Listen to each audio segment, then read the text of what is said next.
The housing boom secret. Let's have a look.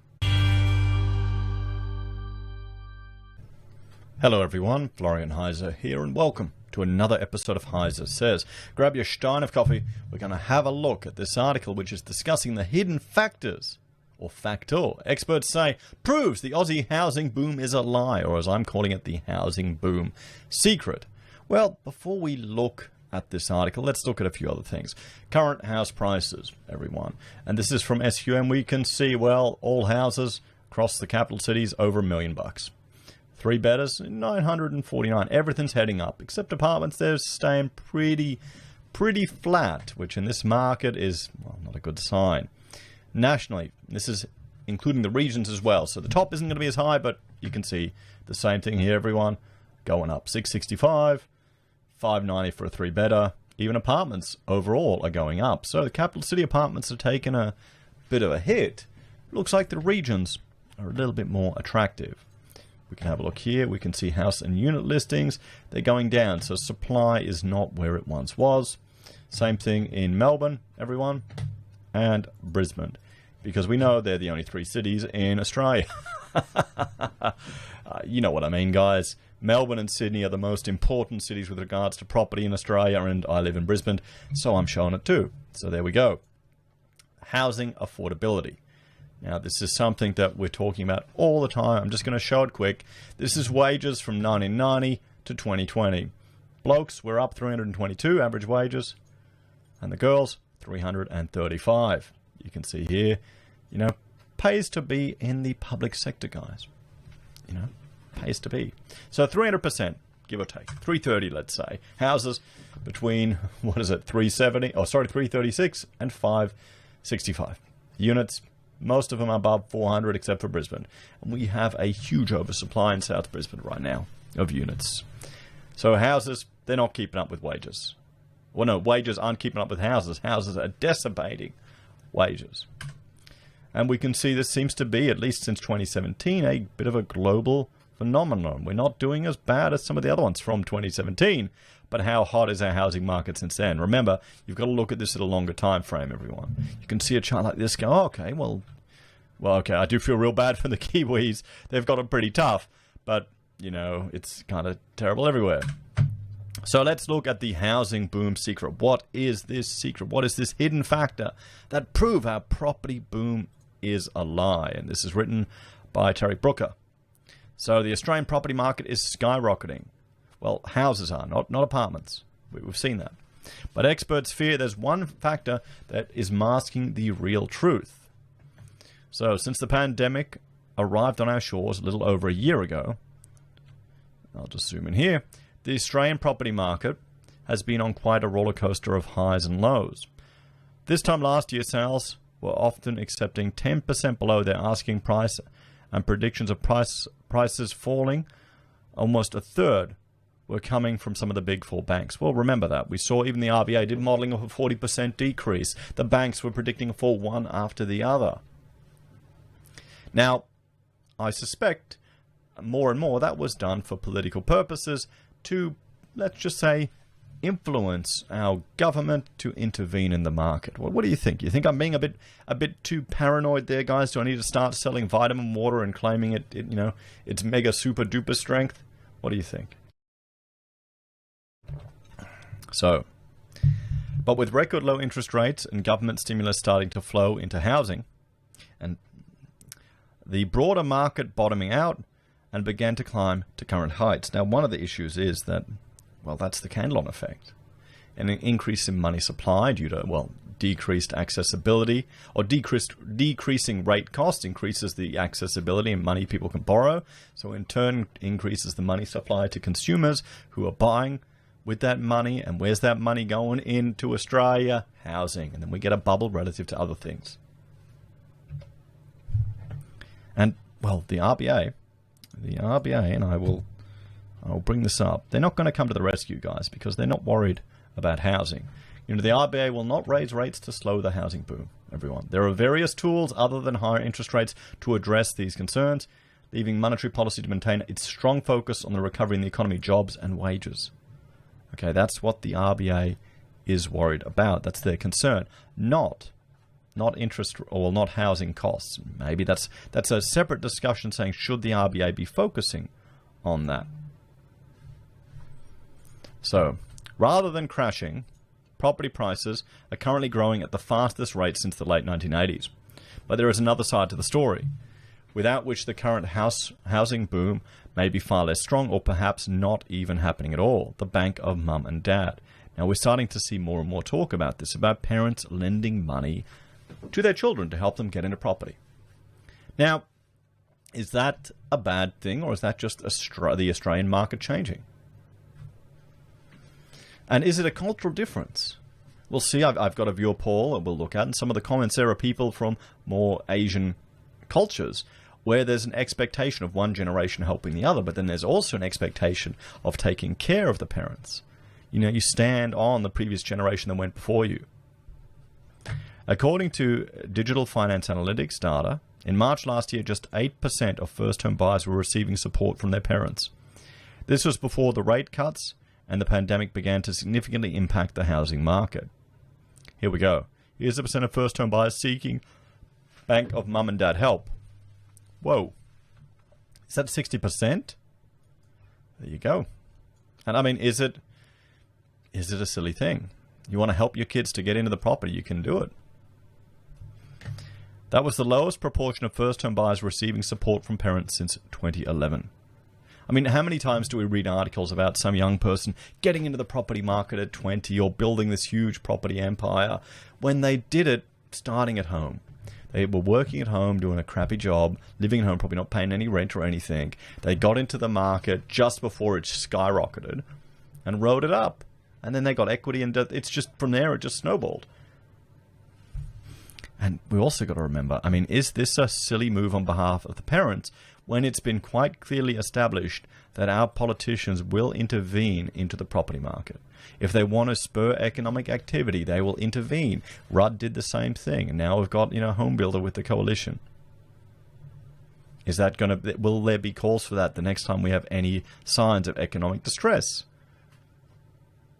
Just 6 months later, more than half of all first-home buyers were relying on help from the bank of mum and dad in order to achieve their dream of home ownership. According to DFA's latest figures, more than 60% of first-home buyers are now receiving help from their parents to put down a deposit on a property. As parents increasingly come to the aid of their adult children, the number of first-home buyers purchasing properties has risen by 93.8%, according to figures from the ABS. Now, here's the thing. You've got to understand, it's a double-edged sword. If you want your kids to get in a house and you've managed to buy a house and you've got all this equity you've built up through pretty much just dumb luck, okay, come on. Let's be honest here. How many people have bought a property for a couple of $100,000, just the average property, that's now worth over $1 million bucks? That's dumb luck, okay? It's no skill. You can't really transfer that skill to something else quite easily. Or you probably can if you win at the roulette wheel, or you win at the pokies, or you win at Keno or the horse races. So if you built that equity, are you going to help your kids? You don't want to see a correction because then you lose your purchasing power. So, and if there's a potential concern with decrease in population growth, well, we know what will happen there. When the boomers have to, want to sell out to retire, to downsize, they'll just look at ways to... Australia suddenly needs an influx of new migration, new population growth. We're starting to see the seeds planted already. So... only during the height of the property mania driven by the Rudd government's first homeowner grants was the number of first-home buyers greater than it is now. Parents generally aren't exactly just chipping in a little bit of extra cash to top up a deposit either. As of March, the average amount of assistance parents were providing their first-home buyer children for their deposit was almost $90,000. $90,000, guys. Wow. Based on the average first-home buyer deposit of $106, the Bank of Mum and Dad is providing an average of 84% of the total required deposit for more than 60% of first-home buyers that are receiving parental assistance. The averages are no doubt skewed by some parents providing their children with very large sums of money for deposits on more expensive homes, particularly in Sydney and Melbourne. Overall, the data presents a picture of a first home buyer cohort increasingly supported by the bank of mum and dad to get into the market, despite the fact interest rates are at record lows. Well, they're probably seeing this as a once-in-a-lifetime opportunity to jump in. There you go. The data also suggests they were seemingly doing okay without them a little over a year ago. In fact, funds for a first home from the Bank of Mum and Dad has become the nation's 9th largest lender, with Aussie mum and dads collectively loaning or gifting more than $33.6 billion to their children for home deposits. I mean, here's the thing. If you're going to die and you got the money and you're going to give it to your kids anyway, would you rather help them out, get into a house, or wait so they can have it years later? Well, I mean, what happens? Oh, no, that maybe they'll introduce a death tax. There's all these uncertainties. At least here you can put some conditions on it and some terms, and we'll help you get in. I mean, I understand it's unfair. Yeah, but guys, life is unfair. It's a childish idea to think it's fair and we're all going to be the same. We're all going to be equal. That's not how it is. No, look at my hair, okay? Life ain't fair. You deal with it. Some of you aren't lucky enough to have a beautiful bald head and have to pay all these costs on product and crap and maintenance, and you get sad when it goes white. I mean, come on, just a whole other burden. I really feel sorry for people. For a first home buyer receiving the average amount of assistance from their parents and getting the average loan, they would only need to come up with a little over 17 grand, a far cry from the more than 106,000 they would need to come up with if they're on their own. Well, I mean, what does this tell you? Saving a deposit is different to saving for a house or for maintaining a mortgage. Once you get that deposit, that can be the hardest struggle, because if you're paying rent as well, it can be a nightmare. Or if you get into a place, you're not paying that extra rent on top of managing or saving. Just a few years of savings or a few cheeky rounds of superannuation withdrawals, as many did, and hey presto, with the help of Bank of Mum and Dad, you've got yourself a newly minted homeowner. For higher income earners earning prospective first home buyers, the assistance of parents can have an even greater impact on house prices. With a standard loan requiring a 20% deposit, every $1 a parent provides in assistance is another $4 a prospective first home buyer can borrow, provided they earn enough to satisfy their lenders. Arguably, at least partially as a result of the increased support by parents, the average loan size of first home buyers has risen around 20%. According to DFA principal Martin North, the Bank of Mum and Dad has provided a huge boost to the housing market. Around 60% of first home buyers currently getting into the market are doing so with the help of the Bank of Mum and Dad, Mr. North said. Without this factor, the property market wouldn't be nearly as strong. And here you have it. I mean, average first home buyer deposit, 117, 128. I mean, look at these deposits. You bought a house a few years ago. I mean, do we have that here? That's probably what? Here, look. So you bought in Sydney in September 1990, 173,000. Now, where is it? New South Wales. A deposit is 128,000. Okay? So if someone bought in Sydney in 1990, now the house is worth 1.15 million. They probably paid it off in that time. 1990, that's 30 years ago. They paid it off in that time. They want to help out their kids, draw some of that equity. What would they rather? What would you think people would rather do? Draw on that equity to help their kids out and keep the property market buoyant, or not? I mean, look at this. That's what you need to compare it to. If they're sitting on this much value, I mean, Melbourne, 845,000. And this is from September in 2020, so it's probably gone up since then. Melbourne, Victoria, 100,000, 113,000 deposit. It used to be 137. Brisbane, 106. What's the deposit here? 95 grand. So Adelaide, 105. South Australia, because we know there's only ever the capital cities in these states. 85 grand.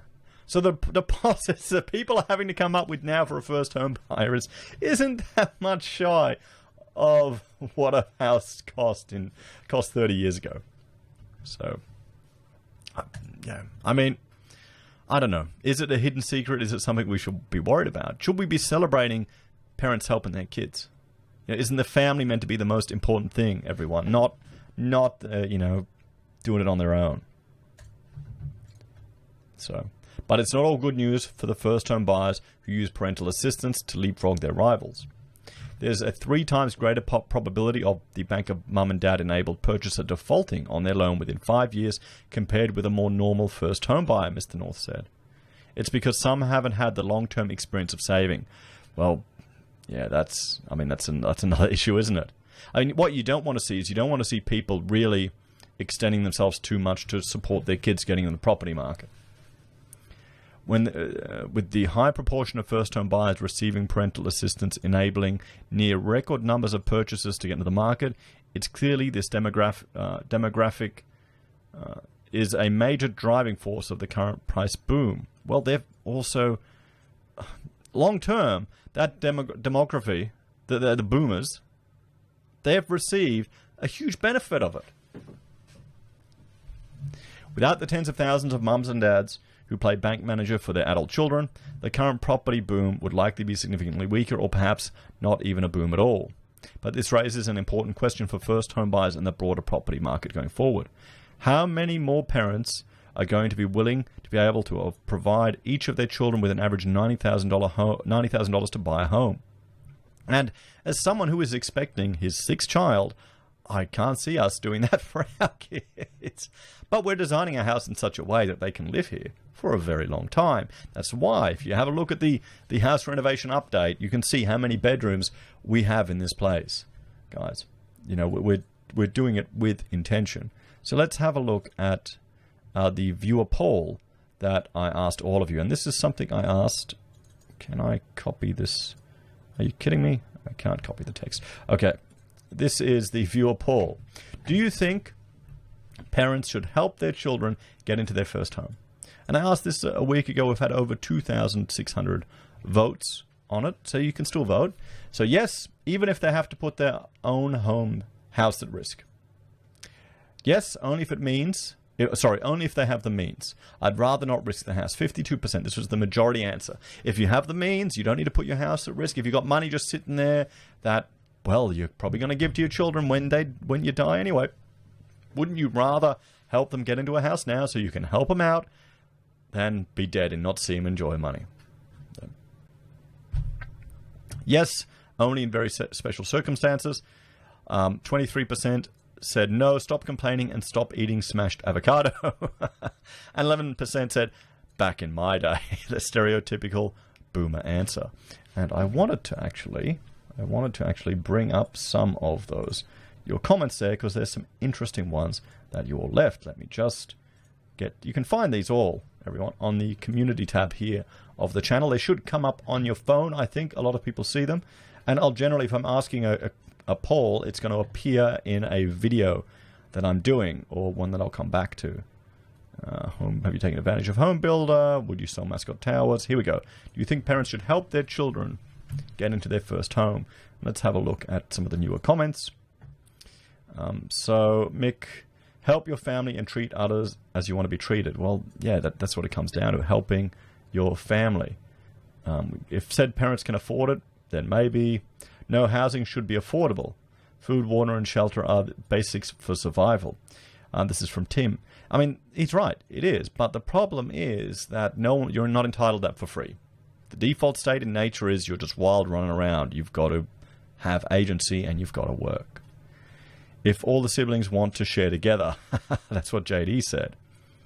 If we have a look here, as aged care costs increase, parents are going to need every cent so they can have the best of care. So unless they are uber rich, parents shouldn't help. So we're getting a few variety of comments there. If you want to see more, jump in and have a look. So what are the solutions to this? Now, there are a few things. Don't fall for the jealousy trap, okay? If your parents aren't going to help you, it's the same. It's the tall poppy thing here in Australia. It's kind of disgusting. You see the politicians play with it all the time. You see the media work it up, particularly when there's a tax deduction. If they raise the tax-free threshold, so taxes go down for everyone, and they just move up all the bands. The article will instantly be written, wealthy people get the biggest tax cut, but the idiots don't even realize who just fall for that garbage. They don't realize that they're wealthiest are paying the most taxes. It's jealousy. It's used for political purposes. It's used to manipulate you. It's used to get the clicks. Same thing here. I think we need an emphasis on family helping each other. That needs to be applauded. Family is where you need to take care of each other. You need to help the family. That's what family's for. They can be bloody annoying, but it comes down to that. We're finding the family unit is just being eroded more and more by our modern culture. And you've got a whole generation of people who are fatherlessness. That's a big issue. A whole generation of people who expect the daddy state to take care of them. Who were your role models when you were growing up? It wasn't the state. It wasn't the government. It was your parents. We need to get off our housing and property addiction here in Australia. And the question I put to you, because people are thinking, oh, there's inflation, there's risk, run to gold, run to precious metal, run to bitcoins. Aussies that run to houses, guys. I can't see the average punter going out and buying some gold, going out and buying some silver. Sure, a lot of us that are watching YouTube or watching Mike Maloney or others may do that, or may be afraid of houses. But what's the average Aussie going to do? Where are they going to put their money? I think the number one thing we can all do as parents is teach our kids financial literacy. Teach them about saving. Teach them about passive income. Try and get the fire moving in them. Financial independence, retire early. You want every one of your kids to aim for that. They need to have a whole lot of side gigs going. You want an entrepreneurial spirit there. That's what you've got to work up. The whole idea of just working one job, clocking in, clocking off, that's for past generations, guys. That's not going to exist anymore. There's more opportunities, but it's going to be harder to get them. So, there you go. That's my take on all of this. Yeah. It's going to happen, guys. Life isn't fair. There's nothing you can do about it. Sure, they may be adding some fuel to the fire, but how many of those boomers are helping get deposits, which are probably equal to what they bought their houses for? Just think of it from that perspective. So, as always, thank you for watching. Please like, share, and subscribe to the channel. If you're a fan and you enjoy the content I create here, there are a few ways you can support us. You can join us on YouTube or Patreon if you want to support us financially. You can sign up for SelfWealth, where we'll each get 5 free share trades, so I can rush out and buy my AGL shares just as they're about to crash down. Don't worry, I didn't buy them too long ago. You can sign up for stake, and once you fund an account, we each get 1 free share. I think I got a GoPro share worth $11 US, but still, hey, it's a free share. Sign up for Independent Reserve for the crypto trading out there. You can support us by buying our merch. We've got pocket squares you can get from HeiseSays, handmade, or little stuff from Teespring. You can use our affiliate links from Amazon, eBay, Independent Reserve, or AussieBroadband. You can support us using Gold Pass or via PayPal. Take care. Have a great day. I'll see you next time. Bye for now.